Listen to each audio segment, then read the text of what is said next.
Cái năng đi câu cá thì bác giải cứu là lon quá mọi người ạ. Thì nhân tiện đây thì hái về ít tối chiên trứng ăn. Đây, một bãi này này. Ở Nhật nó cứ mọc ở dề đường này, dề mương dề đường này. Đấy, mọi người đang đi câu rồi. Chủ nhật cuối tuần ấy, nên là ra cái bờ mương này, con sông này câu cá mọi người ạ.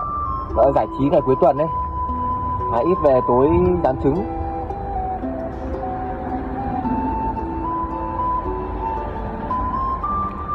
Ở Nhật này ngải cứu họ không ăn đâu. Họ tưởng là họ nghĩ là cỏ ấy. Bây giờ đang vào mùa thì nó mọc nó non này, ít nữa hết mùa nó lại giàn, nó tự tàn đi. Mình hỏi ông người Nhật xem ông ăn ra cái ra đây bao giờ chưa nhá. 人の例はこれ食べられる。これダサいです。ベトナムダサいです。でも日本は私。おじさん、おじさん食べる？à, nắng nóng ông ạ. Ôi sao?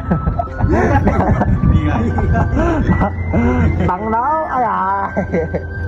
これは